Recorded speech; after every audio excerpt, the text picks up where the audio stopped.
Welcome to एसपीसीडी point. स्वागत है आपका आपके अपने परिवार एसपीसीडी पॉइंट पर। मैं सोनू आप सभी दोस्तों का हार्दिक स्वागत करता हूं। दोस्तों, आज की इस क्लास में हम डिस्कस करेंगे BSc first year semester first पर, जिसमें हमारा आज का टॉपिक होगा फंडामेंटल्स ऑफ केमिस्ट्री, जिसमें आज हम डिस्कस करेंगे ऑब्जेक्टिव टाइप प्रश्न यानी एमसीक्यू टाइप प्रश्न। दोस्तों, जैसा कि अधिकांश यूनिवर्सिटी ऐसी हैं जिनमें अभी सिलेबस तो न्यू पैटर्न का है, यानी न्यू एजुकेशन पॉलिसी जो लागू हुई है वही है, लेकिन वो अपना पेपर पुराने पैटर्न पर करा रही हैं, एमसीक्यू प्रश्न के साथ साथ और रिटर्न पैटर्न दोनों पर करा रही हैं। तो जैसा कि मैं बात कर लूँ डीडीयू यूनिवर्सिटी की, जैसा कि अभी डीडीयू यूनिवर्सिटी की पेपर जो है चल रहे हैं और केमिस्ट्री का पेपर लगा हुआ है, तो आप सबके एग्ज़ाम को मद्देनज़र रखते हुए हमने आज ये क्लासेस स्टार्ट की है। और आज की इस क्लास में हम केवल पहले चैप्टर के आपके इम्पॉर्टेंट क्वेश्चन को चुनेंगे। जैसा कि मैं आप सबको बता दूं, आपका जो पहला चैप्टर है molecular polarity and weak chemical force, इसमें ये मानकर चलिए कि 10% क्वेश्चन आपके इन्हीं से आने हैं, यानी कि कुल मिलाकर 10 प्रश्न जो हैं आपके पहले चैप्टर से आने हैं, जिसमें आपसे पूछा जा सकता है जो क्वेश्चन वो पोलर और नॉन पोलर को लेकर के पूछा जा सकता है, डाइपोल मोमेंट पूछा जा सकता है, पोलराइजिंग पावर को लेकर पूछा जा सकता है। इसीलिए आज मैं इन्हीं तीनों फैक्ट पर बात करूंगा और आगे क्लास बढ़ाते हैं। चलिए स्टार्ट करते हैं आज की क्लास। दोस्तों, जल्दी से आप लोग वीडियो को लाइक कर दीजिए। चैनल पर अगर नए हैं तो चैनल को प्लीज़ सब्सक्राइब कर लीजिएगा, बेल आइकन को प्रेस कर दीजिए ताकि नोटिफिकेशन बेल आपको प्राप्त होता रहे। जैसा कि अभी आप लोग की क्लास संचालित नहीं हो पा रही थी, थोड़ा सा टेक्निकल एरर हो गया था, और अब आपकी क्लास नियमित संचालित की जाएगी ऑब्जेक्टिव और रिटर्न दोनों पैटर्न पर। चलिए हम आज डिस्कस करेंगे पहले चैप्टर के एमसीक्यू टाइप प्रश्नों पर। Molecular polarity and weak chemical force आपका पहला चैप्टर है, जिसमें सबसे पहला क्वेश्चन जो है वो है which one of the following is not resonance structure of CO2। इनमें से कार्बन डाइऑक्साइड का कौन सा रिजोनेंस स्ट्रक्चर नहीं है, आपको बताना है। तो चलिए जल्दी से आप लोग रिजोनेंस के बारे में, अनुनाद के बारे में मैंने आप लोग को बता दिया था, और आप लोग फाइंड करके बताइए कि कौन सा प्रश्न जो है, कौन सा स्ट्रक्चर रिजोनेंस स्ट्रक्चर नहीं है कार्बन डाइऑक्साइड का। तो ये पूर्णतया जल्दी से आप लोग बताइए इसका आंसर क्या हो जाएगा। यहाँ पर देखिए, ध्यान देंगे, पहला ऑप्शन दिया गया है O double bond C double bond O। तो ये तो रिजोनेंस स्ट्रक्चर है, लेकिन अगर हम बात करें O triple bond C double bond O की, तो क्या ये रिजोनेंस स्ट्रक्चर है? दोस्तों, ये रिजोनेंस स्ट्रक्चर नहीं है, यानी इस प्रकार से जो आपका सही आंसर हो जाएगा ऑप्शन नंबर डी। क्या हो जाएगा? ऑप्शन नंबर डी इसका सही आंसर हो जाएगा। चलिए अब हम अगले प्रश्न की बात करते हैं। अगला प्रश्न जो आपका है वो बहुत ही इंपॉर्टेंट है और पूछा गया है रिजोनेंस ड्यू टू, यानी रिजोनेंस जो है वो किसके कारण होता है। तो मैंने अनुनाद आप लोग को बताया था, अनुनाद पढ़ाया है अनुनाद, तो उसमें मैंने बताया था रिजोनेंस के बारे में। तो जल्दी से आप लोग बताइए कि इसमें से रिजोनेंस किसके कारण होता है। तो रिजोनेंस स्ट्रक्चर में बेसिकली होता क्या है, डीलोकलाइजेशन ऑफ पाई इलेक्ट्रॉन का क्या होता है, डीलोकलाइजेशन। इस प्रकार आपका जो सही आंसर हो जाएगा वो ऑप्शन नंबर डी हो जाएगा। मेरे प्यारे दोस्तों, आप सभी लोग, ये प्रश्न बहुत ही इंपॉर्टेंट हैं और जो मैं आज आपको बताने वाला हूँ, ये मानकर चलिए मैं आज आपके पहले चैप्टर से 50 क्वेश्चन कराने वाला हूँ। अगर आप ये 50 क्वेश्चन तैयार कर ले जाते हैं तो इसमें से 15 क्वेश्चन आपके एग्जाम में पूछे जाने हैं। आपके एग्जाम में 15 क्वेश्चन आने हैं और ये 15 क्वेश्चन ज़रूर पूछे जाएंगे आपके एग्जाम में। ठीक है मेरे प्यारे दोस्तों। चलिए अब अगला जो प्रश्न है आपका 3 नंबर प्रश्न पूछा गया है।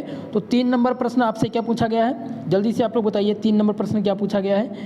3 नंबर प्रश्न पूछा गया है आपसे, the bond order of CO2-3 ion between the CO is. देखिए, बॉन्ड ऑर्डर पूछा गया है CO2- का, और बॉन्ड ऑर्डर बताना किस में है, C सिंगल बॉन्ड O के बीच में बॉन्ड ऑर्डर कितना होगा, जल्दी से आप लोग को बताना है। ये सारी क्लासेस हो चुकी थी, इसमें मैंने आप लोग को इम्पोर्टेंट भी बता दिया है। तो इस क्लास में मैं आपको इम्पोर्टेंट बताते हुए चलता हूँ, जो प्रश्न मुझे इम्पोर्टेंट लगेगा और लगेगा कि आपके एग्जाम में आना है। जैसा कि बॉटनी मैंने आप लोग को रिटन पैटर्न पर बताया था, मैंने मॉडल पेपर भी आप लोग को दिया था, तो उसमें से क्वेश्चन आए हैं 3-4 क्वेश्चन मैं बताए थे जो लॉन्ग आंसर में फंसे हैं। ठीक है, चलिए तो इसी प्रकार से ये भी आपका महत्वपूर्ण है। चलिए आपको बताइए 3 नंबर प्रश्न का आंसर क्या हो जाएगा? 3 नंबर प्रश्न का आंसर हो जाएगा ऑप्शन नंबर सी। क्या हो जाएगा? ऑप्शन नंबर सी 1.33 जो है बॉन्ड ऑर्डर होगा सी और ओ। जब भी आपसे पूछा जाए कार्बन और ऑक्सीजन के बीच में बॉन्ड ऑर्डर कितना बनेगा तो 1.33 बनेगा। चलिए अगले प्रश्न की बात करते हैं। अगला प्रश्न आपसे जो पूछा गया है वो आपसे क्या पूछा गया है? पूछा गया है 4 नंबर प्रश्न, the number of possible resonance structure of CO2 minus, यानी कि CO2 माइनस में कितने रिजोनेंस स्ट्रक्चर बनेंगे, कितने अनुनाद संरचना बनेगी इसमें। तो आप लोग बताइए जल्दी से इसका आंसर। तो बेसिकली इसमें 3 रिजोनेंस स्ट्रक्चर तो बन ही रहे हैं, जल्दी से आप लोग बताइए। तो इसमें 3 रिजोनेंस स्ट्रक्चर बनेंगे। कौन कौन सा? पहला तो बनेगा oxygen single bond double zero, यानी कि डबल बॉन्ड के बारे में, ठीक है। तो इसी प्रकार से अगर जो बनाएंगे आप, इस प्रकार से अगर बनाएंगे तो इसमें जो रिजोनेंस स्ट्रक्चर बनेगा CO2 यानी कार्बन डाइऑक्साइड 2 माइनस में, आपको इसमें रिजोनेंस जो स्ट्रक्चर बनेगा वो बनेगा कितना? 3 रिजोनेंस स्ट्रक्चर इसमें बनेगा। इस प्रकार से आंसर आपका बी सही हो जाएगा। मेरे प्यारे दोस्तों, रिजोनेंस स्ट्रक्चर से एक क्वेश्चन आएगा और उससे पूछेगा कि इनमें से बताइए कि इस कंपाउंड का कितने अनुनाद संरचना बन सकता है। तो ध्यान रखिएगा, इस प्रकार से आप लोग संरचना बना करके निकालेंगे। रिजोनेंस मैंने पढ़ा दिया है, आप लोगों को भी वीडियो देख लीजिएगा। चलिए अगले प्रश्न की बात करते हैं। अगला प्रश्न है, 5वां प्रश्न आपसे पूछा गया है मेरे प्यारे दोस्तों। 5वां प्रश्न आपसे क्या पूछा गया है? पूछा गया है if the electron pair forming a bond between 2 atoms A and B is not centre then bond is. पूछा गया है कि अगर इलेक्ट्रॉन फॉर्मिंग जो है वो 2 एटम के बीच में जो इलेक्ट्रॉन पेयर बन रहा है ए, और मान लिया कि कोई एटम है, 2 एटम है जिसका A और B है, और इसमें जो सेंटर है वो बॉन्ड के बीच में नहीं बन रहा है, तो जो इलेक्ट्रॉन पेयर फॉर्मिंग होगा उसमें जो बॉन्ड बनेगा वो कौन सा बॉन्ड बनेगा? चलिए आप लोग बताइए उसमें क्या बॉन्ड बनेगा? उसमें सिंगल बॉन्ड बनेगा, पोलर बॉन्ड बनेगा, नॉन पोलर या पाई बॉन्ड? चलिए सभी लोग जल्दी से बताएंगे इसका आंसर 5 नंबर प्रश्न का। तो इसमें जो बनेगा वो बॉन्ड बनेगा पोलर बॉन्ड बनेगा। क्या बनेगा? पोलर बॉन्ड बनेगा। पोलर और नॉन पोलर मॉलिक्यूल कैसे फाइंड करना है इसके बारे में मैं अभी बताता हूँ, और इसके पहले भी मैं आप लोग को बता चुका हूँ। 6 नंबर क्वेश्चन आपसे पूछा गया है, देखते हैं क्या पूछा गया है। 6 नंबर क्वेश्चन पूछा गया है आपसे, विच of the following is a polar molecule, यानी कि इनमें से कौन सा पोलर मॉलिक्यूल है आपको बताना है।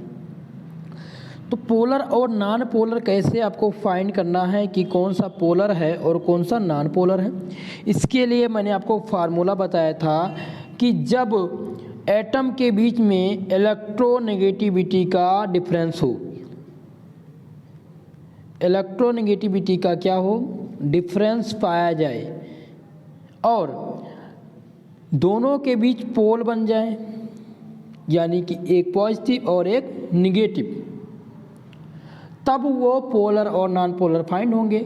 यानी कि जब दोनों के बीच पोल बन रहे हैं तो क्या हो जाएगा? पोलर हो जाएगा, और जब दोनों के बीच पोल नहीं बन रहा है तो वो नॉन पोलर हो जाएगा। इतनी बात आपको समझ में आ गई? इतनी बात समझ में आ गई? चलिए अब इसी के हिसाब से आपको एक फार्मूला और मैंने आप लोग को बताया था, वो फार्मूला डाइपोल मोमेंट से लेकर रिलेटेड था। डाइपोल मोमेंट जब 0 निकालते हैं, 0 डाइपोल मोमेंट किसका है, कैसे पता चलता है हमें? देखिए 2 प्रश्न आपसे कम से कम 2 प्रश्न पूछे जाएंगे। पहला तो ये पूछा जाएगा पोलर और नॉन पोलर को लेकर के, दूसरा आपसे पूछा जाएगा डाइपोल मोमेंट के बारे में, पूछा जाएगा डाइपोल मोमेंट 0 किसका है, और नेट डाइपोल मोमेंट पूछा जाएगा किसका अधिक होगा। इंक्रीजिंग ऑर्डर भी पूछी जाएगी, ठीक है। तो इसमें आपको किस प्रकार से पोलर मॉलिक्यूल फाइंड करने के लिए आपको देखना क्या है? पहला इलेक्ट्रोनेगेटिविटी देखना है, इलेक्ट्रोनेगेटिविटी का डिफरेंस है कि नहीं है, पोल बन रहे हैं कि नहीं, जो इलेक्ट्रॉन है उसमें सबसे ज़्यादा अधिक इलेक्ट्रोनेगेटिविटी किसकी है कि नहीं है, ये चीज़ देखना है। दूसरी बात आपको देखना है म्यूनेट। म्यूनेट अगर 0 आ जाए तो जो कंपाउंड है वो नॉन पोलर होगा। क्या होगा? नॉन पोलर होगा। और म्यूनेट का जो फार्मूला है, डाइपोल मोमेंट का फार्मूला क्या है? Mu equal to Q into D, ये फार्मूला है। डाइपोल मोमेंट मैंने निकालने के लिए आपको बताया है, और अब जाके प्लेलिस्ट में वो वीडियो ज़रूर देखिएगा, ठीक है, वहाँ से क्लियर हो जाएगा। मैं यहाँ भी आपको क्लियर कर देता हूँ, यहाँ से आप फाइंड कर लेंगे, कोई भी दिक्कत नहीं है आपको। ठीक है।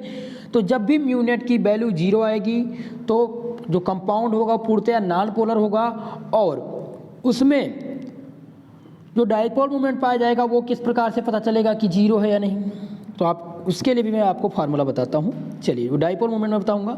तो जहाँ पर म्यू नेट की वैल्यू अगर 0 आ जाए तो कंपाउंड क्या हो जाएगा, नॉन पोलर हो जाएगा।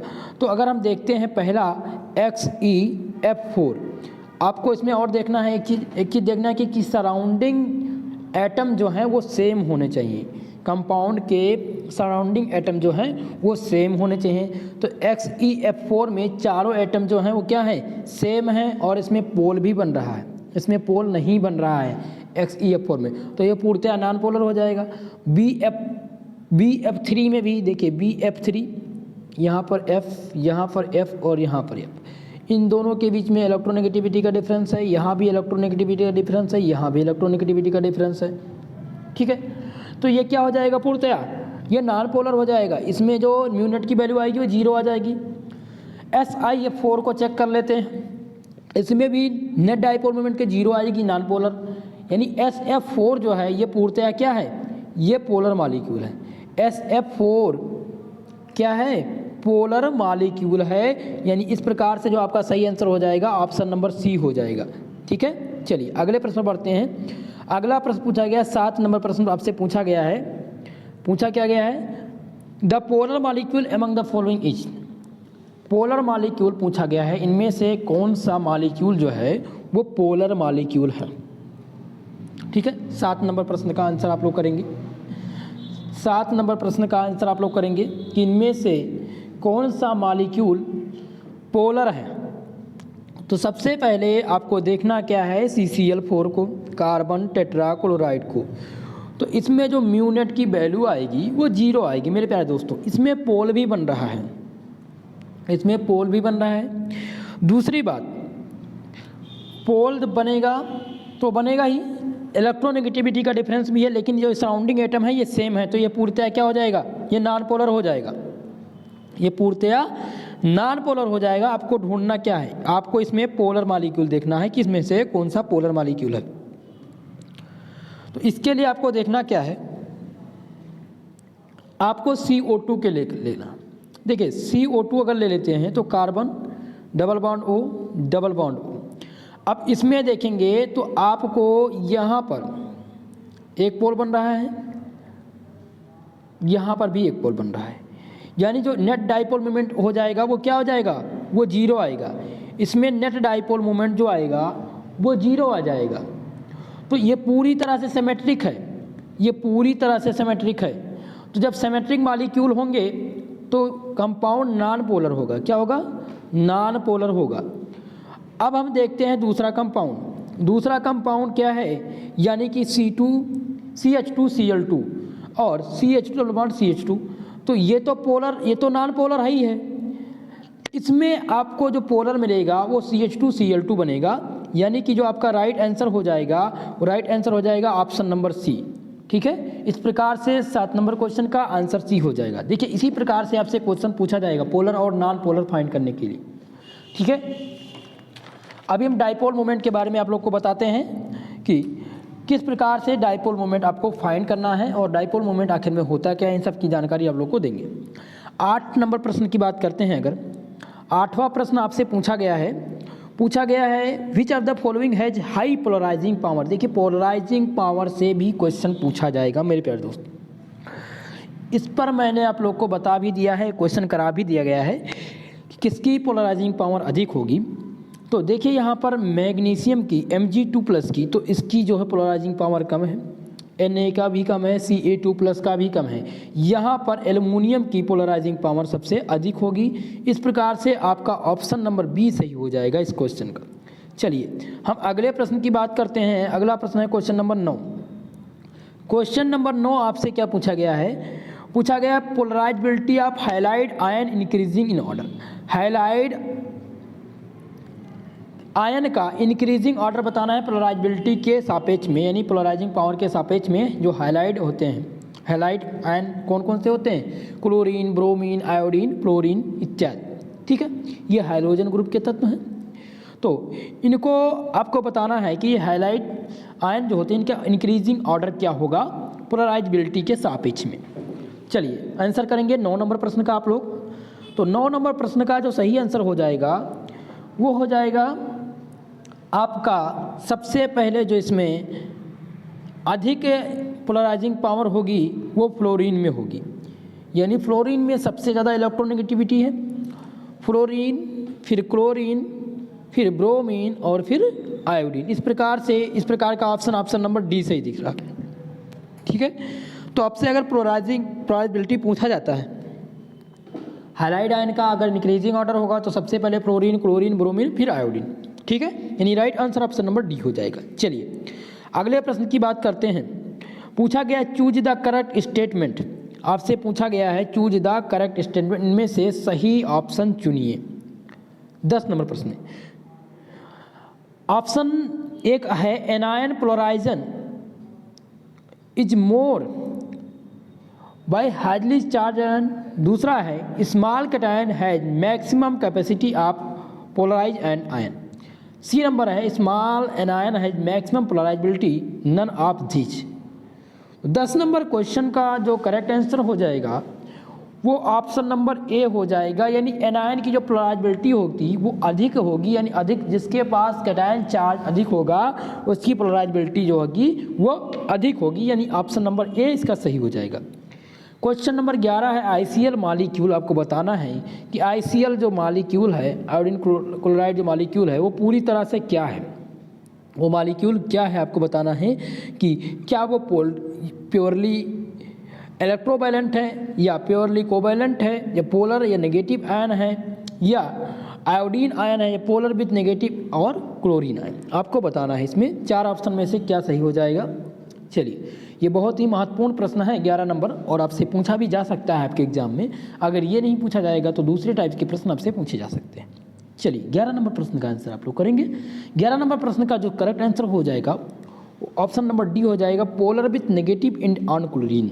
देखिए पोलर के साथ साथ जो इसके क्लोरीन इंड पर नेगेटिव चार्ज आएगा, और आयोडीन ये पूरी तरह से polar with negative end of chlorine कहलाएगा, क्योंकि आईसीएल मॉलिक्यूल को अगर ध्यान दें आप लोग तो आप देखिए इसमें पोल जो हैं वो बन रहे हैं, ठीक है, सेम है।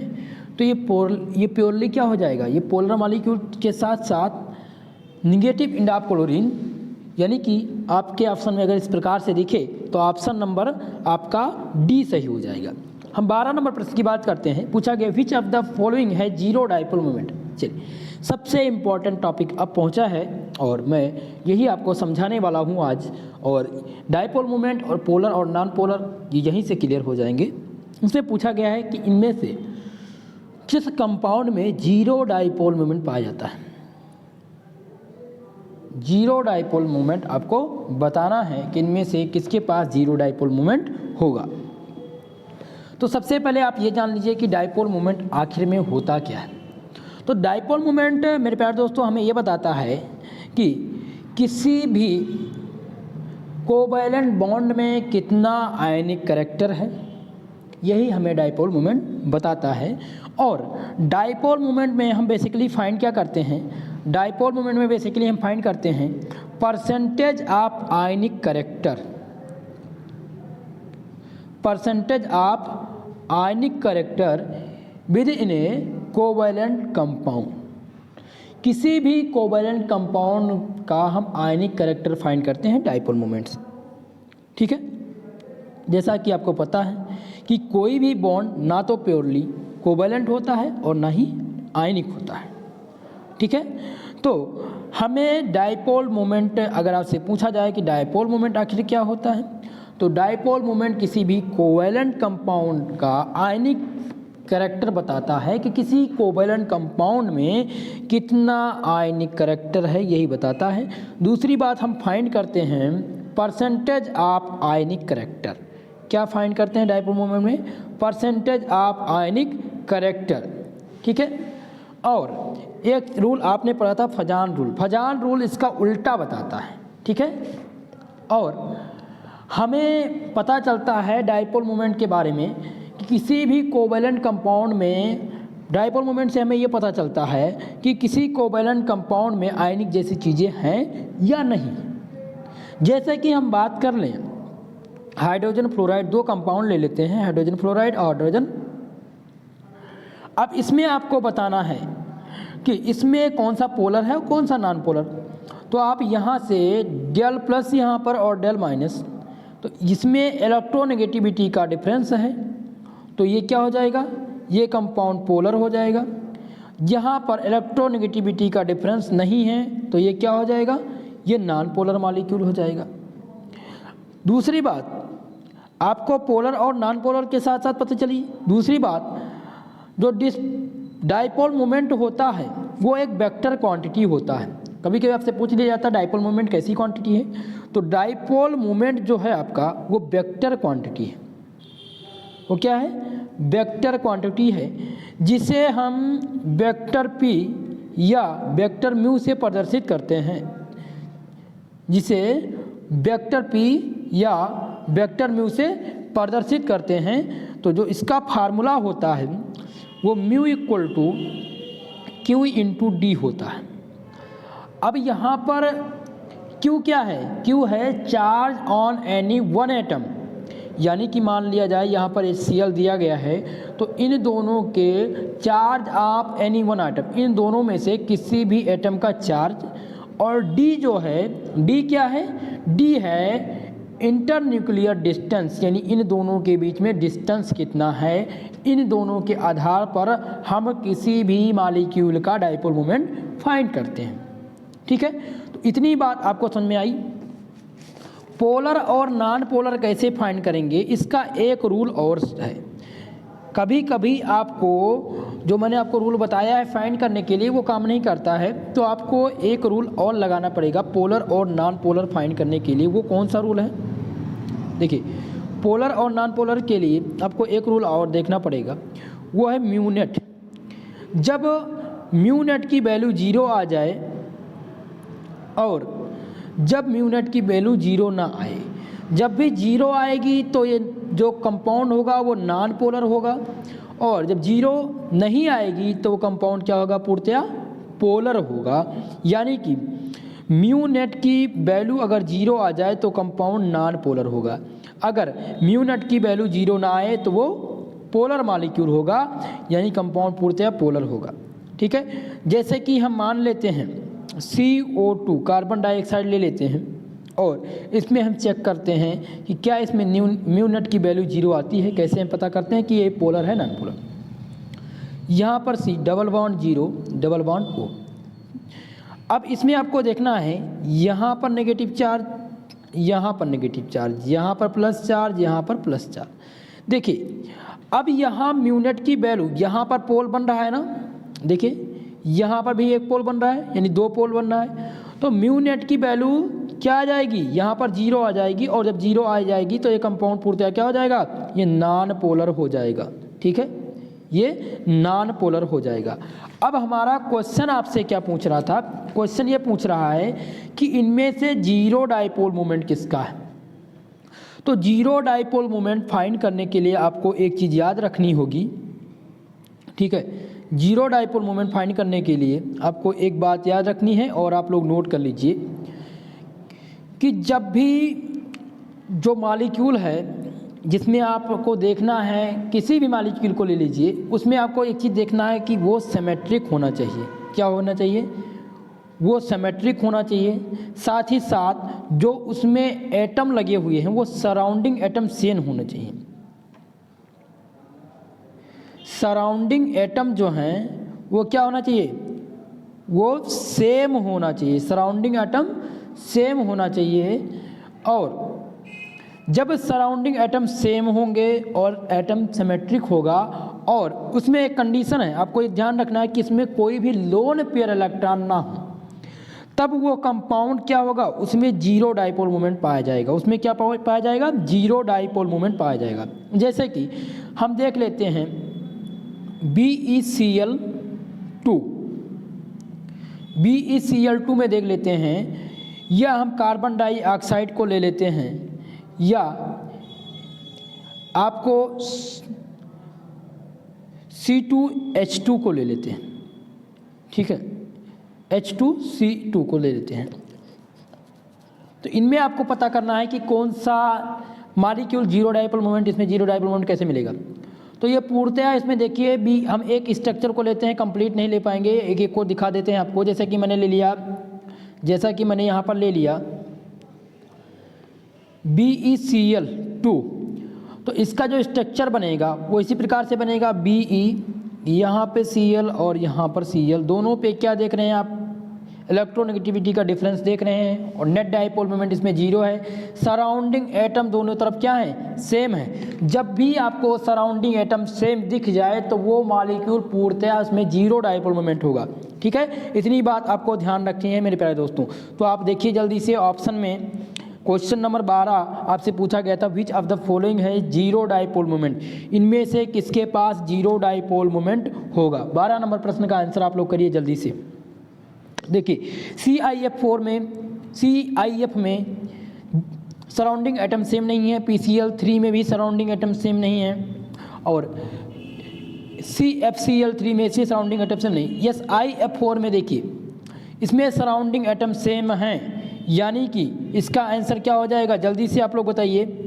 12 नंबर प्रश्न का आंसर क्या हो जाएगा, इसका आंसर हो जाएगा ऑप्शन नंबर सी, यानी SIF4।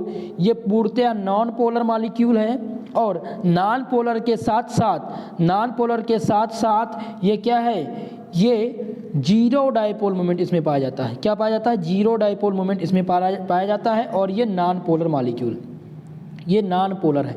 ठीक है, दो बात ध्यान रखी। अब अगली बात पर चलते हैं, अगले क्वेश्चन पर करते हैं। और अब मुझे आशा है कि आप polar non polar dipole moment find कर लेंगे। डाइपोल मोमेंट का फार्मूला मैंने आप लोग को बता दिया है कि μ = Q/D होता है, और डाइपोल मोमेंट एक वेक्टर क्वांटिटी होती है। इसका सिंबल मैंने आपको बता दिया है, वेक्टर P से प्रदर्शित करते हैं, वेक्टर μ से प्रदर्शित करते हैं। चलिए अब हम बात करते हैं अगले प्रश्न की। अगला प्रश्न आपसे पूछा गया है question number 13, which of the following compound has least dipole moment, इनमें से किसके पास लीस्ट डाइपोल मोमेंट पाया जाएगा। 13 नंबर प्रश्न का। चलिए जल्दी से आप लोग बताइए, जल्दी से आप लोग बताएंगे कि किस कंपाउंड में लीस्ट डाइपोल मोमेंट पाया जाएगा। चलिए आंसर करेंगे सभी लोग, आप लोग जल्दी से लीस्ट डाइपोल मोमेंट के बारे में बताएंगे आप लोग।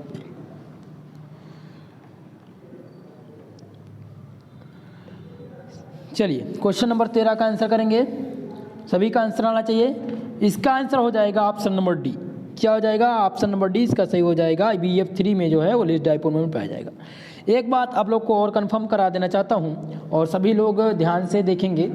कभी कभी आपसे पूछ लिया जाता है, हाइलाइट आयनों का ऑर्डर पूछ लिया जाता है कि किनमें, इनमें से आप बताइए कि कौन सा अधिक पोलर है, ऑर्डर पूछ लिया जाता है। जैसा कि मैं आपको कंपाउंड दे रहा हूँ, HF, HCl,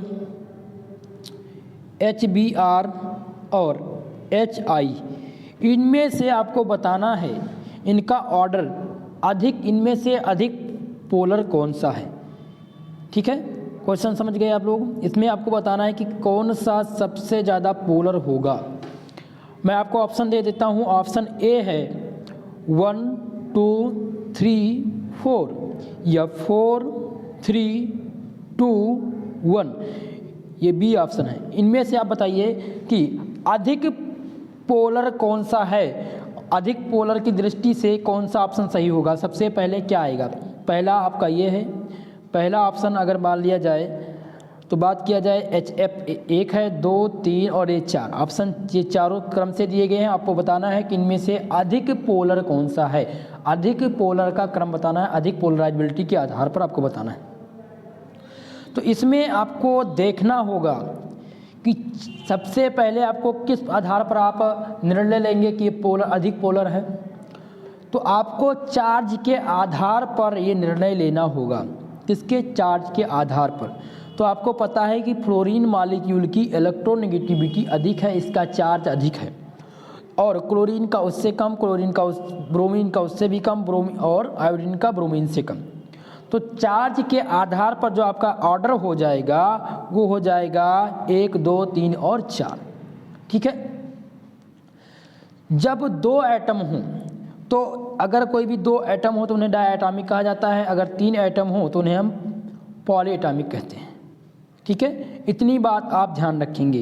तो इस प्रकार से अगर आपसे पूछ लिया जाए कभी कभी कि आप ये बताइए कि कौन सा मॉलिक्यूल जो है यानी कि हैलाइड आयनों का आप ऑर्डर बताइए पोलर के सापेक्ष में, या कौन सा अधिक पोलर है कौन सा कम पोलर है, तो आप ध्यान रखेंगे फ्लोरीन के बाद में आपका आएगा क्लोरीन, क्लोरीन के बाद में आएगा ब्रोमीन और ब्रोमीन के बाद में आयोडीन। ठीक है, तो ये आपको ध्यान रखना है।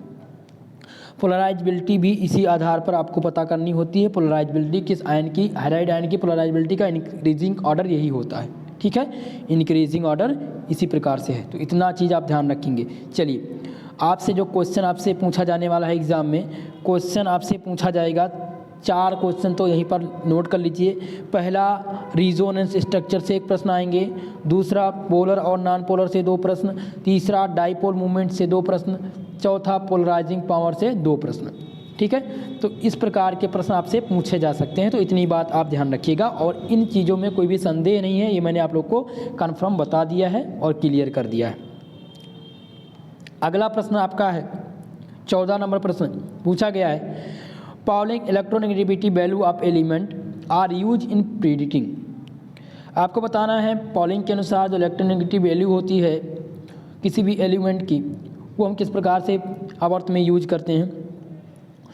तो पहला ऑप्शन है polarisability of bonds in molecule, दूसरा है position of element in electrochemical series, C number option है कोऑर्डिनेट नंबर, और डी है dipole moment of various molecule.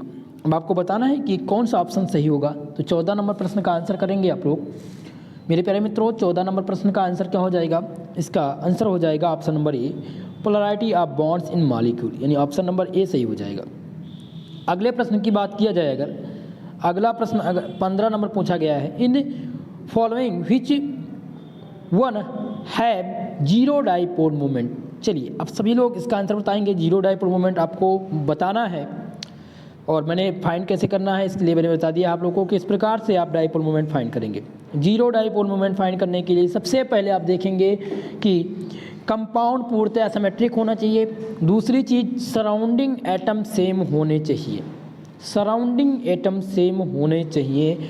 वो एटम पूर्णतः क्या होगा, वो एटम पूर्णतः नॉन पोलर होगा और उसमें जीरो डाइपोल मोमेंट पाया जाएगा। तो 15 नंबर प्रश्न का आंसर आप लोग करेंगे। चलिए, सबसे पहले BF3 को चेक कर लो। BF3, तो BF3 में सराउंडिंग एटम सेम है, यानी कि ये क्या है, इस नॉन पोलर है और इसमें जीरो डाइपोल मोमेंट पाया जाएगा। दूसरी बात आपको ध्यान रखना है, CCl4 इसमें सराउंडिंग एटम सेम हैं, तो ये क्या है, नॉन पोलर है, तो ये पूर्णतः क्या हो जाएगा, जीरो डाइपोल मोमेंट। BCl2 मैंने आपको फिगर बना करके स्ट्रक्चर बना करके बता दिया है, तो ये पूर्णतः इसमें क्या हो जाएगा, जीरो डाइपोल मोमेंट पाया जाएगा, यानी कि इन तीनों में जीरो डाइपोल मोमेंट पाया जाएगा। तो आपका जो सही आंसर हो जाएगा ऑप्शन नंबर डी हो जाएगा, यानी ऑल ऑफ अबव। ठीक है, इतनी बात समझ में आ गई। चलिए, 16 नंबर प्रश्न आपसे पूछा गया है। 16 नंबर प्रश्न आपसे पूछा गया है, which molecule has the largest dipole moment, यानी किस मॉलिक्यूल में सबसे लार्जेस्ट डाइपोल मोमेंट पाया जाएगा। तो इसका ऑप्शन मैं आपको बताता हूँ। देखना है कि HCl, HI, HBr और HF में सबसे अधिक डाइपोल मोमेंट किसका होगा। मैंने अभी आपको ऑर्डर भी बता दिया है। आपको ऑर्डर बताया गया था कि सबसे पहले फ्लोरीन, फिर क्लोरीन, फिर ब्रोमीन और फिर आयोडीन। तो आपको बताना है इनमें से अधिक डाइपोल मोमेंट किसका होगा। चलिए, आंसर करेंगे आप सभी लोग। सभी लोग का आंसर आना चाहिए। 17 नंबर क्वेश्चन का 16 नंबर प्रश्न का आंसर क्या हो जाएगा। 16 नंबर प्रश्न का आंसर हो जाएगा ऑप्शन नंबर डी, क्योंकि मैंने आपको बता दिया, अभी ऑर्डर आपको बताया ना, सबसे पहले फ्लोरीन, फिर क्लोरीन, फिर ब्रोमीन, फिर आयोडीन। इस प्रकार से ऑप्शन नंबर डी आपका सही हो जाएगा, HF। ठीक है, चलिए अगले प्रश्न की बात करते हैं। इसी प्रकार से आपके एग्जाम में प्रश्न पूछे जाने हैं। अगले प्रश्न की बात करते हैं। पूछा गया है, आपसे पूछा गया है 17 number question, which of the following molecule will show dipole moment, इनमें से कौन सा मॉलिक्यूल डाइपोल मोमेंट शो करता है। चलिए अब बताइए, मीथेन, कार्बन टेट्राक्लोराइड CH4,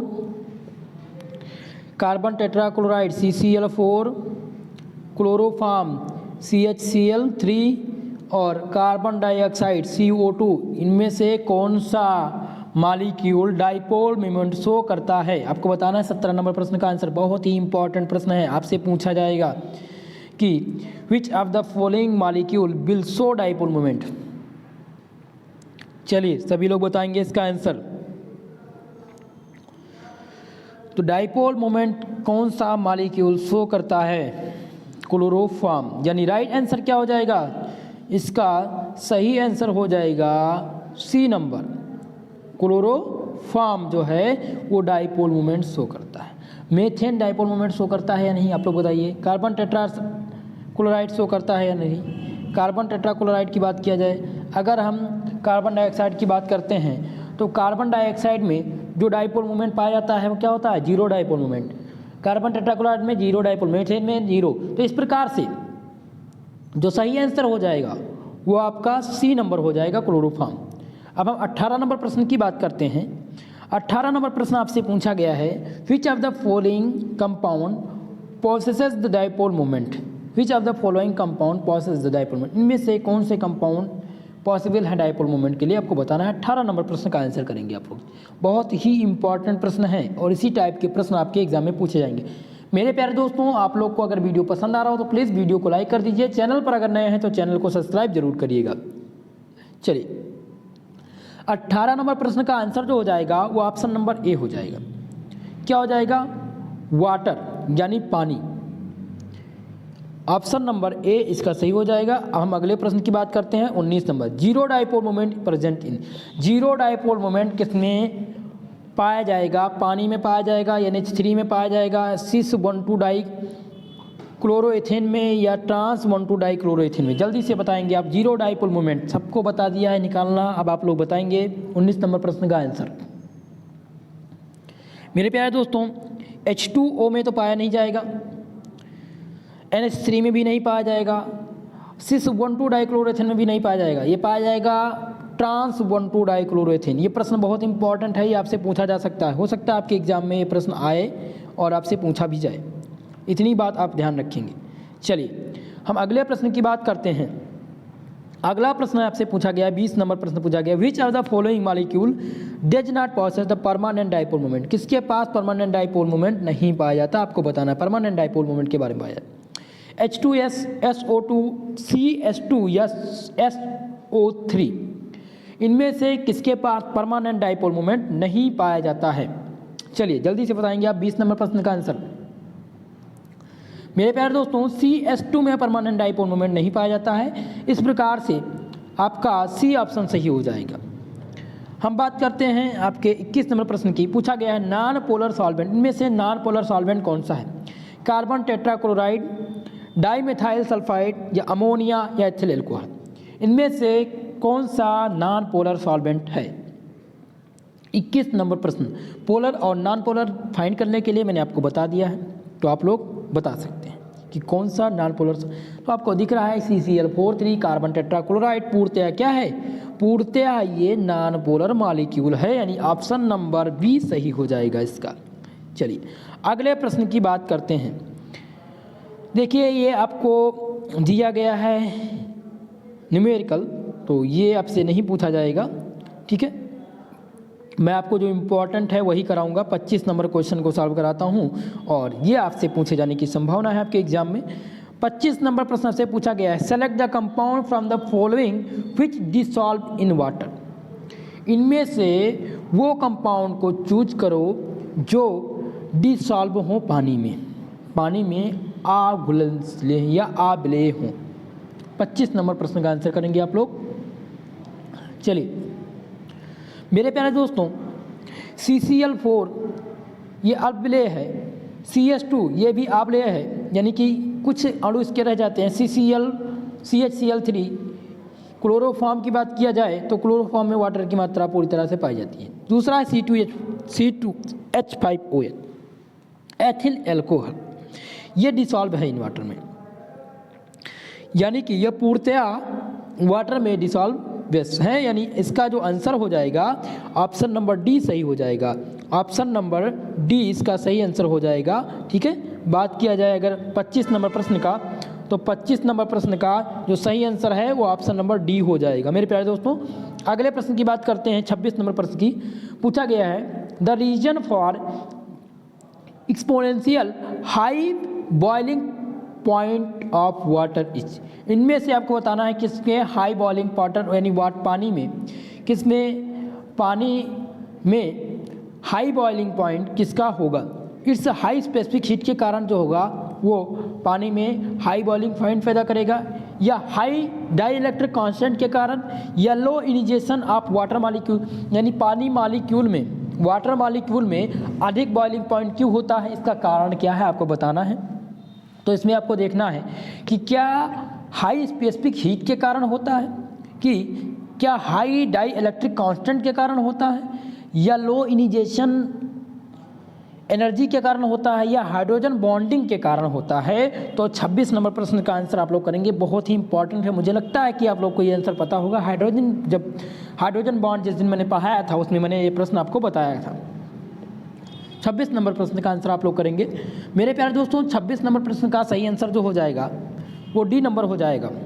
क्या हो जाएगा? Hydrogen bonding in the molecule of water, सही आंसर हो जाएगा। अगले प्रश्न की बात करते हैं। 27 नंबर पर पूछा गया, which concept best explain the orthonitrophenol is more volatile than paranitrophenol. यानी कौन सा कॉन्सेप्ट बताता है कि जो ऑर्थोनाइट्रोफिनॉल है वो अधिक वोल्टिक है पैरानाइट्रोफिनॉल की सापेक्ष। तो ये बताता है हाइपर कंजुगेशन, हाइड्रोजन बॉन्डिंग, या स्ट्रिक्ट हार्डनेस, या रिजोनेंस। जल्दी से आप लोग बताइए 27 नंबर प्रश्न का आंसर। मुझे लगता है कि आप लोग को तुरंत पता चल गया होगा कि इसका आंसर क्या होना चाहिए। तो ये आपको पता चलता है हाइड्रोजन बॉन्डिंग के द्वारा। किसके द्वारा? हाइड्रोजन बॉन्डिंग के द्वारा आपको पता चलता है कि ऑर्थोनाइट्रोफिनॉल जो है वो मोर वोल्टिक है पैरानाइट्रोफिनॉल की सापेक्ष। अगला प्रश्न हम बात करते हैं। देखिए, आप लोग जो थ्योरी की क्लास हुई, अगर आप उसको रिवीजन कर लेंगे तो MCQ बड़ा आसान हो जाएगा आपके लिए। फिर भी आज मैं आपको चैप्टर नंबर 1 का करा रहा हूँ। कल जो क्लास होगी वो आपकी 2 क्लास होगी केमिस्ट्री की, और पहला होगा आपका इम्पॉर्टेंट क्वेश्चन का और दूसरा होगा मॉडल पेपर का ऑब्जेक्टिव टाइप। केवल और केवल ऑब्जेक्टिव टाइप प्रश्न कल सॉल्व कराए जाएंगे और आज की क्लास में। साथ ही साथ जूलॉजी के जितने भी इम्पॉर्टेंट क्वेश्चन हैं लॉन्ग आंसर में पूछे जाने हैं उनको मैं आज ही आपको प्रोवाइड करा दूंगा, और टेलीग्राम चैनल पर भी मिल जाएगा, व्हाट्सएप पे मिल जाएगा, उसका सलूशन भी मिल जाएगा आप लोग को। तो इतना तैयार कर लीजिएगा। मुझे आशा है कि आप लोग का जो नंबर है वो अच्छा आएगा, और प्रश्न जो मैं आपको बताऊँगा वही प्रश्न आएंगे आपके एग्जाम में। बिल्कुल आप निश्चिंत रहिएगा। 28 नंबर प्रश्न आपसे पूछा गया है, which of the following compound can from hydrogen bond. इनमें से कौन सा कंपाउंड हाइड्रोजन बॉन्ड के द्वारा फॉर्मेट किया जा सकता है आपको बताना है। तो 28 नंबर प्रश्न का जो आंसर हो जाएगा वो हो जाएगा H2O। पानी को हम हाइड्रोजन बॉन्डिंग के द्वारा फाइंड कर सकते हैं। ठीक है, यानी ऑप्शन नंबर डी इसका सही हो जाएगा। अगले प्रश्न की बात करते हैं। तो अगला जो प्रश्न है आपका वो है, पूछा गया है H2O यानी पानी is a liquid when H2S gas due to. यानी पानी जो है वो लिक्विड है, लेकिन H2S गैस क्यों, क्या है, इसका क्या कारण है। तो मेरे प्यारे दोस्तों, मैंने आप लोग को ये शॉर्ट आंसर टाइप क्वेश्चन में समझाया भी था और कराया था इसका किस प्रकार से है और क्यों है। तो इसलिए आप लोग आंसर बताएंगे, क्योंकि मैंने इसका रिवीजन करा भी दिया है आप लोग को। 29 नंबर प्रश्न का 29 नंबर प्रश्न का जो आंसर हो जाएगा वो ऑप्शन सी हो जाएगा। यानी हाइड्रोजन बॉन्डिंग के कारण ऐसा होता है कि H2O जो है वो क्या है, एक लिक्विड है, बल्कि H2S एक गैस है। इसका कारण यह है सल्फर की जो इलेक्ट्रोनेगेटिविटी होती है वो अधिक होती है।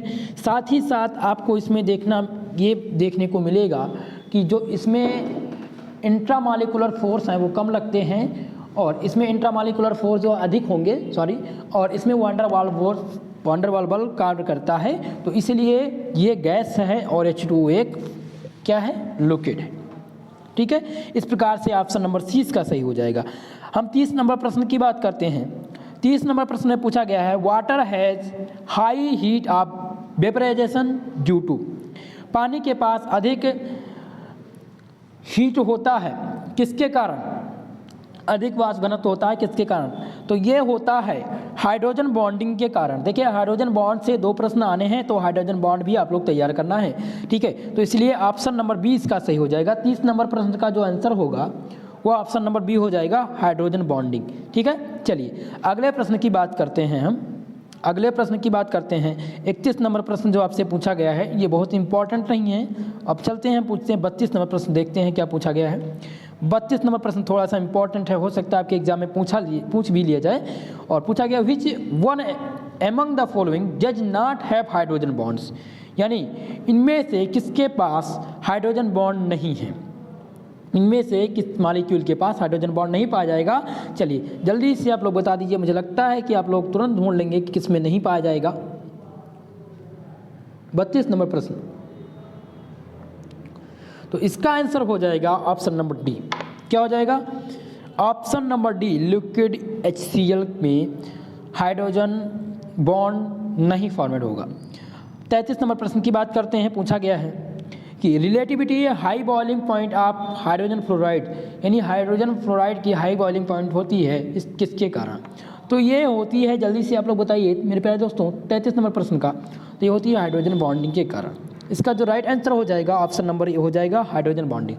जब भी आपसे इस प्रकार के प्रश्न पूछे जाएं और ऑप्शन में आपको दिख जाए हाइड्रोजन बॉन्डिंग, बॉइलिंग पॉइंट अगर पूछ लिया जाए, हाइड्रोजन बॉन्ड फॉर्मेट नहीं होता है, या HCl दिख जाए, आपसे अगर पूछ लिया जाए जिसमें भी आपको हाइड्रोजन बॉन्ड, अगर आपको क्वेश्चन नहीं पता है, अगर एग्जाम में क्वेश्चन पूछा जाता है आपको नहीं पता है, जैसे मान लिया जाए कि ये 34 नंबर प्रश्न में अब इसका आंसर नहीं पता है, लेकिन ये पूछा गया, देखिए BpH2 बॉइलिंग पॉइंट H2 पूछा गया, 100 होता है, H2S की बॉइलिंग पॉइंट जो होती है 42 डिग्री सेंटीग्रेड होती है, एक्सप्लेन करिए किसके कारण होती है। तो आप तुरंत जाइए कि ये हाइड्रोजन बॉन्ड के कारण होता है, इसका आंसर यही होना चाहिए, हाइड्रोजन बॉन्ड। हमेशा याद रखिए, ना इसमें कोवैलेंट कंपाउंड का कैरेक्टर है, ना आयनिक कैरेक्टर है, ना ये वंडरवाल्स फोर्स यहाँ पर लग रहा है।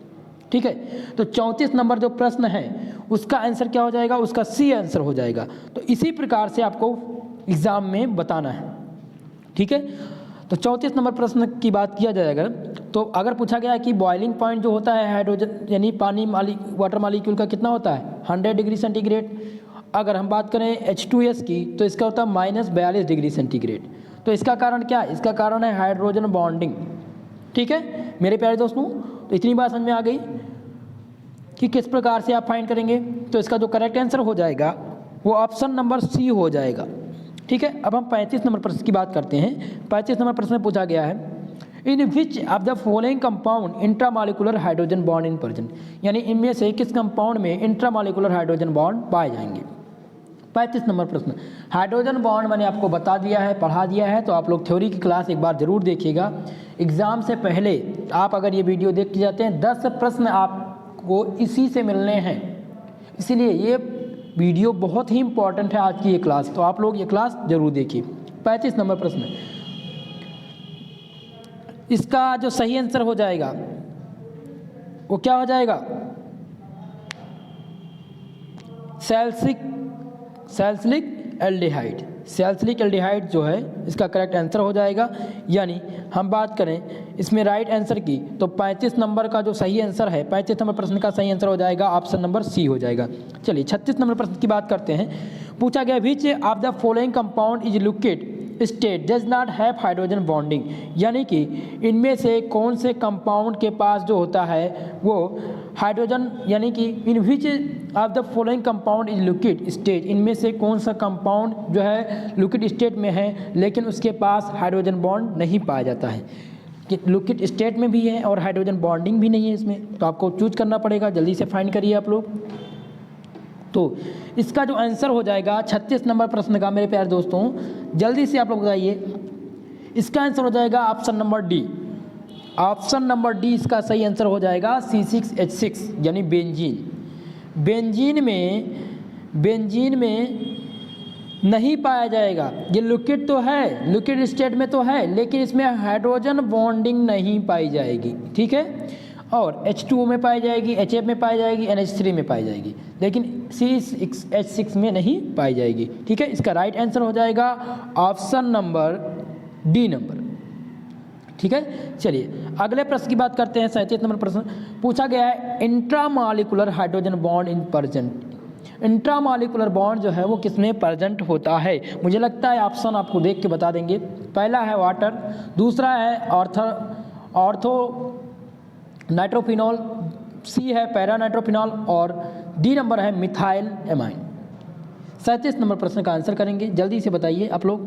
तो इंट्रामॉलिक्यूलर हाइड्रोजन बॉन्ड जो है वो ऑर्थो नाइट्रोफिनॉल में पाए जाते हैं। किसमें पाए जाते हैं? ऑर्थो नाइट्रोफिनॉल में पाए जाते हैं, यानी राइट आंसर हो जाएगा ऑप्शन नंबर बी। अगले प्रश्न की बात करते हैं 38 number, hydrogen bonding is not present in. Hydrogen bonding किसमें प्रेजेंट नहीं है? जल्दी बताइए। मुझे लग रहा है कि आप देख कर वाटर मॉलिक्यूल दिया गया है, H2S है, HF है और ग्लिसरीन है। जल्दी बताइए कि इसका आंसर क्या हो जाएगा। 38 नंबर प्रश्न का आंसर क्या हो जाएगा मेरे प्यारे दोस्तों? इसका जो सही आंसर है, हाइड्रोजन बॉन्डिंग प्रेजेंट नहीं है, उपलब्ध नहीं है किसमें? H2S में। इसका जो सही आंसर हो जाएगा 38 नंबर का, इसका सी ऑप्शन हो जाएगा। अगले प्रश्न की बात करते हैं 39 नंबर प्रश्न, विच फोर्स इज स्ट्रांग। इसमें बताना है कि कौन सा फोर्स स्ट्रांग है। बहुत ही महत्वपूर्ण प्रश्न है, very very most important question है ये। पूछा गया इनमें से कौन सा फोर्स बहुत ही स्ट्रांग है, इनमें से कौन सा फोर्स सबसे ज़्यादा स्ट्रांग है? डाइपोल फोर्स या आयन डाइपोल फोर्स या आयन डाइपोल फोर्स या आयन इंडक्टिव डाइपोल फोर्स, इनमें से कौन सा फोर्स सबसे मजबूत है? 39 नंबर प्रश्न का आंसर देखिए, इसमें जो सबसे अधिक मजबूत फोर्स है वो है ion dipole force. Ion force जो है सबसे मजबूत फोर्स है, इसलिए राइट आंसर हो जाएगा 39 नंबर प्रश्न का बी नंबर। अगले प्रश्न की बात करते हैं 40 नंबर पूछा गया है, हाइड्रोजन फ्लोराइड पूछा गया आपसे, hydrogen fluoride is a liquid unlike other hydrogen halide because. Hydrogen fluoride जो है वो लिक्विड है, अनलाइक अदर जो हाइड्रोजन हैलाइड होते हैं वो किसके कारण होते हैं, यानी उनमें क्या पाया जाता है, इसका कारण क्या है? तो आपको पहला ऑप्शन देखना है HF molecule associated due to hydrogen bonding. दूसरा देना है H2F is high reactive, F2 is high reactive या HF is weakest acid of all hydrogen halide, या डी नंबर दिया है fluorine atom is smallest of all hydrogens. मुझे लगता है 40 नंबर प्रश्न का आंसर आप लोग को पता होना चाहिए और आप लोग देख के बताइए। मैंने आप लोग को बताया है, जहाँ भी हाइड्रोजन बॉन्डिंग आपको दिख जाए वो आपका सही आंसर हो जाएगा। अगर आपसे हाइड्रोजन बॉन्डिंग के सापेक्ष में हाइड्रोजन मॉलिक्यूल से कुछ पूछा जाता है और हाइड्रोजन बॉन्डिंग ऑप्शन में दिख जाती है तो वही राइट आंसर होगा। तो इसका राइट आंसर हो जाएगा ऑप्शन नंबर ए, यानी HF molecule associated due to hydrogen bonding. अगला प्रश्न है 41 नंबर पूछा गया, CCl4 is insoluble in water because. Carbon tetrachloride जो है इनसॉल्युबल है वाटर में, इसका क्या कारण है? चलिए 41 नंबर प्रश्न का आंसर आप लोग बताएंगे। 41 नंबर प्रश्न का आंसर क्या हो जाएगा मेरे प्यारे दोस्तों? 41 नंबर प्रश्न का जो आंसर है वो होना चाहिए ऑप्शन नंबर ए, क्योंकि CCl4 जो है वो नॉन पोलर है, साथ ही साथ वाटर पोलर मॉलिक्यूल है। अगर हम वाटर की बात करें, CCl4 कार्बन टेट्राक्लोराइड जो है ये नॉन पोलर है और वाटर मॉलिक्यूल H2O इसमें तो पोल बन रहे हैं, तो ये क्या है? पोलर मॉलिक्यूल है। तो इसका कारण ये है कि CCl4 जो है वो इनसॉल्युबल है वाटर में, ठीक है। इस प्रकार से आप फाइंड कर सकते हैं। अगला प्रश्न आपसे पूछा गया है, in which of the following compound bond have the largest percentage of ionic character, यानी इन कंपाउंड में से कौन से बॉन्ड के पास largest percentage of ionic character पाया जाएगा, यानी अधिक आयनिक करेक्टर, यानी किसमें? Dipole movement. डाइपोल मूवमेंट में हम क्या चेक करते हैं? Percentage of ionic character in A covalent compound. Covalent compound दिया गया है, इनमें से आपको बताना है किसमें largest percentage of ionic character पाया जाएगा। 42 नंबर प्रश्न का आंसर करेंगे आप लोग। तो जो अधिक आयनिक करैक्टर है वो पाया जाएगा H2O मॉलिक्यूल में। किसमें पाया जाएगा? H2O में अधिक परसेंटेज ऑफ आयनिक करैक्टर पाया जाएगा, यानी कि ऑप्शन नंबर ए इसका सही हो जाएगा। ऑप्शन नंबर ए सही हो जाएगा।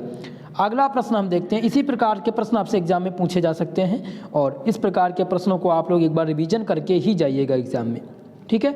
अगला प्रश्न पूछा गया है, which of the following is most stable, इनमें से कौन सा अधिक स्टेबल है। 43 नंबर प्रश्न का आंसर करेंगे आप लोग। पूछा गया है which of the following is most stable, इनमें से कौन सा अधिक स्टेबल है। Pb2+ या Ge2+ या Si2- Sn2+, इनमें से कौन सा मोस्ट स्टेबल है। 43 नंबर प्रश्न। चलिए आंसर करेंगे आप लोग। इसका आंसर हो जाएगा ऑप्शन नंबर ए। Pb2+ जो है वो क्या होगा? मोर स्टेबल होगा। क्या होगा? मोर स्टेबल, यानी राइट आंसर क्या हो जाएगा? ऑप्शन नंबर ए हो जाएगा, ठीक है। इतनी बात आप लोग ध्यान रखेंगे। हम अब बात करते हैं अगले प्रश्न की। अगला जो प्रश्न है आपका 44 नंबर प्रश्न आपसे पूछा गया है, the force present in the crystals of naphthalene are, कौन सा फोर्स जो है क्रिस्टल नेप्थालेन में प्रेजेंट होता है, यानी उपस्थित होता है। वंडरवाल फोर्स होता है, या इलेक्ट्रोस्टैटिक फोर्स होता है, या हाइड्रोजन बॉन्डिंग, या नन ऑफ दी। जल्दी से आप लोग बताइए। 44 नंबर प्रश्न का आंसर करेंगे आप लोग। मेरे प्यारे दोस्तों, नेप्थालेन मॉलिक्यूल में पूर्णतः वंडरवाल फोर्स जो है वो वर्क करता है, इसलिए राइट आंसर हो जाएगा ऑप्शन नंबर ए। 44 नंबर का ऑप्शन नंबर ए सही हो जाएगा। अगले प्रश्न की बात करते हैं। 45 नंबर प्रश्न पूछा गया, which one is the weakest bond, इनमें से कौन सा वीकेस्ट बॉन्ड है। Ionic bond, covalent bond, metallic bond, या हाइड्रोजन बॉन्ड। जल्दी से आप लोग बताइए इसका आंसर क्या हो जाएगा। 45 नंबर प्रश्न का। तो हाइड्रोजन बॉन्ड जो है वो सबसे वीक होता है, ठीक है। और सबसे जो मजबूत बॉन्ड होता है वो क्या होता है, कमेंट करके आप लोग बताएंगे इसका आंसर। चलिए 46 नंबर प्रश्न की बात करते हैं। 46 नंबर प्रश्न पूछा गया है, when element is very initiation potential allowed to react the element very high electric affinity. चलिए इस प्रश्न का आप लोग जवाब देंगे, कमेंट बॉक्स में कमेंट करके ज़रूर बताएंगे। आप लोग का जवाब मुझे चाहिए। इस प्रश्न का आप सभी लोग आंसर करेंगे। एक बार प्रश्न को आप लोग ध्यान से देख लीजिए। इसका PDF टेलीग्राम चैनल पर आपको प्रोवाइड होगा, वहाँ से आप लोग रिवीजन करिएगा। क्लास को एक बार जरूर देखिएगा। कल आप लोगों के लिए मैं 2 क्लास लूँगा। एक होगी 12 बजे, दिन में 12 बजे होगी, और दूसरी जो क्लास होगी वो होगी शाम को 8 बजे, जिसमें मैं आपको इम्पॉर्टेंट देने वाला हूँ। आपके एग्ज़ाम के लिए बहुत ही महत्वपूर्ण साबित होगा। चलिए अगला प्रश्न है आपसे 47 नंबर प्रश्न पूछा गया है कि CCl4 is insoluble in water because. मैं आपसे पहले प्रश्न के 50 क्वेश्चन क्यों करवा रहा हूँ?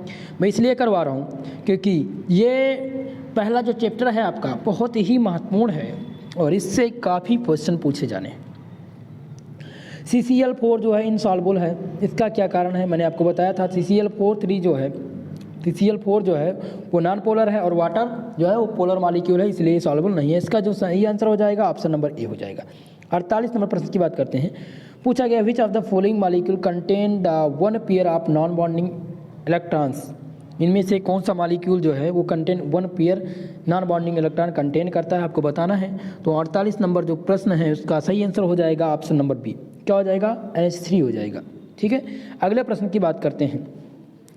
अगला प्रश्न जो है 49 नंबर प्रश्न पूछा गया है आपसे, बहुत ही महत्वपूर्ण प्रश्न है और हो सकता है आपके एग्जाम में भी आ जाए। हालांकि इतना लंबा प्रश्न आपसे नहीं पूछा जाएगा, लेकिन मैं आपको इसको बता देता हूँ। पूछा क्या गया इसमें?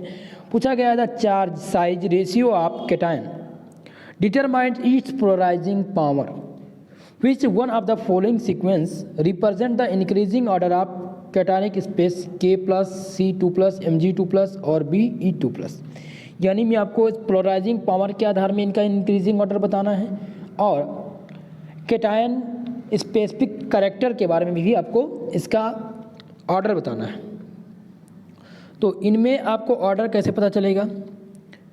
आपको मैंने बताया था कि सबसे अधिक जो होगा वो पोलराइजिंग पावर किसकी होगी, जल्दी से आप लोग बताइए, इसमें सबसे अधिक पोलराइजिंग पावर किसकी होगी, KCA2 प्लस Mg या B2 प्लस की। 49 नंबर प्रश्न का आंसर आप लोग करिए। देखिए इसमें अधिक पोलराइजिंग पावर जो होगी वो केटायन K की होगी, यानी पोटेशियम की होगी, K प्लस। तो इसका जो राइट आंसर, इसका जो सीक्वेंस बनेगा वो सीक्वेंस क्या बनेगा, वो सीक्वेंस बनेगा K plus CA2 plus Mg2 plus और Be2 प्लस, यानी राइट आंसर हो जाएगा option number C number option इसका सही हो जाएगा। अगले प्रश्न की बात करते हैं। अगले प्रश्न की बात करते हैं। पूछा गया है which molecule has dipole moment, यानी किस मॉलिक्यूल के पास डाइपोल मोमेंट पाया जाएगा, जीरो डाइपोल मोमेंट किसके पास होगा। मेरे प्यारे दोस्तों जल्दी से आप लोग आंसर करेंगे। इसका आंसर आप सभी लोग को पता है 50 नंबर प्रश्न का। तो आपको पता है कि CO2 में जो है वो जीरो डाइपोल मोमेंट पाया जाएगा। क्यों पाया जाएगा, इसमें जो है पोल बन रहे हैं, दोनों जो सेम एटम हैं, यानी जो इनमें सराउंडिंग एटम भी सेम है और ये पूर्णतः नॉन पोलर है, इसलिए इसमें जीरो डाइपोल मोमेंट पाया जाएगा, यानी राइट आंसर क्या हो जाएगा, ऑप्शन नंबर बी हो जाएगा। अगले प्रश्न की बात करते हैं। अगला प्रश्न ध्यान देंगे आप लोग, पूछा गया है आपसे, पूछा गया है 51 नंबर प्रश्न आपसे पूछा गया है कि विच ऑफ द फॉलोइंग है जीरो डाइपोल मोमेंट। अब आपको बताना है कि इनमें से जीरो डाइपोल मोमेंट किस में पाया जाएगा। विच of the following zero dipole, CH4 NH3 PH3 या CH2 Cl2। जल्दी बताइए आप 51 नंबर प्रश्न का जल्दी से आप निकाल के बताएंगे। तो ये जीरो डाइपोल मोमेंट बताना है कि कौन सा जीरो डाइपोल मोमेंट है 51 नंबर प्रश्न का। तो CH4 के पास जीरो डाइपोल मोमेंट है, राइट आंसर क्या हो जाएगा, ऑप्शन नंबर बी हो जाएगा। हम 52 नंबर प्रश्न की बात करते हैं। पूछा गया है which of the following does not show zero dipole moment, इनमें से कौन सा मॉलिक्यूल जीरो डाइपोल मोमेंट नहीं शो करता है। तो जीरो डाइपोल मोमेंट कौन सा मॉलिक्यूल नहीं शो करता है, जल्दी से आप लोग बताएंगे। कार्बन टेट्राक्लोराइड, क्या ये सही है, क्या ये सही है, नहीं सही है, क्योंकि ये क्या है, नॉन पोलर मॉलिक्यूल है और इसमें सराउंडिंग एटम भी सेम है। फिर CH4, जिसमें तो जीरो डाइपोल मोमेंट है ही। अब बचता है आपका BF3, तो इसमें भी मैंने आपको बताया जीरो डाइपोल मोमेंट है। बचा NH3, तो इसमें जीरो डाइपोल मोमेंट नहीं पाया जाएगा, यानी राइट आंसर हो जाएगा आपका, राइट आंसर आपका ऑप्शन नंबर बी हो जाएगा। किस क्वेश्चन का, क्वेश्चन नंबर 52 का जो सही आंसर है वो ऑप्शन नंबर बी हो जाएगा, NH3 हो जाएगा। 53 नंबर प्रश्न की बात करते हैं।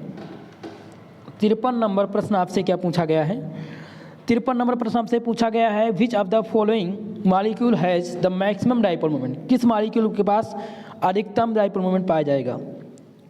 जल्दी से आप लोग बताइए 53 नंबर क्वेश्चन का।